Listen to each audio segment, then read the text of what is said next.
Hi there, and thanks for joining me for this week's edition of your Wheel and Anchor weekly newsletter. This week I'm out with the gang. We're having some fun. We're on this replica of a Spanish galleon out here in the sea just off the coast of Funchal, Madeira.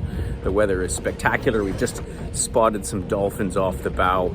And so all in all, it's a wonderful trip that we're enjoying here in Madeira. This week, I just wanted to talk to you a little bit about our upcoming trips and the changes that we're yet again about to see in the travel industry as the world drops its restrictions related to the coronavirus and we start to see travel opening up all over the place. And you've probably seen some news already about it. In fact, one of the links in our blogs this week talks about the rush of demand to book trips that travel agencies in Canada and around the world are frankly experiencing, and we are no different. We're thrilled that we've had over 40 people already sign up for our Koh Samui trip, and that's just in the first week since we've released it, and I think we'll find similar results for Bali and our other trips. But of course, a whole new set of problems awaits us on the horizon, and of course that's in regards to the ability of the travel industry, specifically hotels and transportation and everything else, to be able to respond to the demand. And in fact, we've already gotten notice from some of our partners overseas that the allotments, that's the reservation of rooms, cabins, and so on that we have on our different programs, are being taken back. So they're requesting that we either give them names and a deposit for those spaces. Otherwise they're going to take them back and to sell them to somebody else, because of course all of them, they are anxious to fill their rooms and cabins and so on. So what does this mean as a traveler? Well, what it means is that if you're interested in a trip, be it with Wheel and Anchor, be it anywhere, is going to be not much time to waste. I think you're going to have to consider it carefully and take the plunge sooner than later. And I know that even some of our trips in the latter part of this year, for example, our safari by land and sea to South Africa and the Seychelles, we had lots of interest for this program when we originally released it, which is about half a year ago.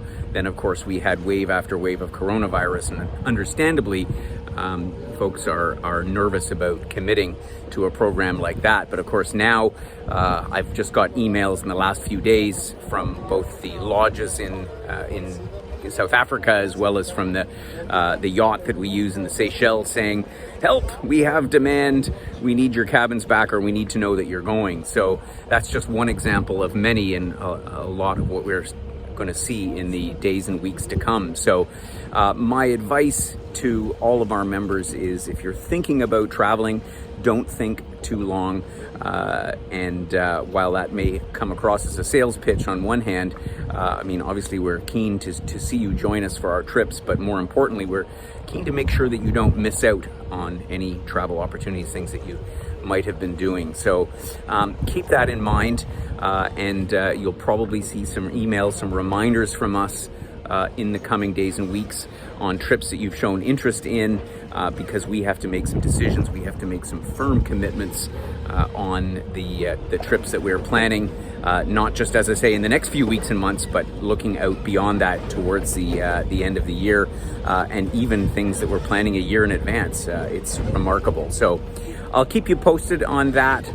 In the meantime, I'm going to go get back to looking for some whales and dolphins out here in the beautiful Atlantic Ocean, and as well as having a sip of Madeira wine with our members. Join me this coming week on Thursday for the relaunch of our Trans-Siberian program. This is yet another one of our trips that we've had to reorganize a little bit as a result of the geopolitical situation in Asia. And so we have changed that trip and are no longer going to be doing the China portion, but instead we've created an amazing Mongolia experience to visit some of the rural parts of Mongolia outside of Ulaanbaatar as the finale to that trip. So I'm really excited about it. I know that some of our members have been eagerly anticipating what was going to happen with that trip. So if you've ever thought about the longest railway journey in the world from Moscow all the way across the Russian continent, then stay tuned for the webinar this coming Thursday, where we'll be talking about Again, the relaunch of that trip scheduled for this coming September. Look forward to catching up with you again soon. I'm hoping you're staying warm wherever you are, and see you next week.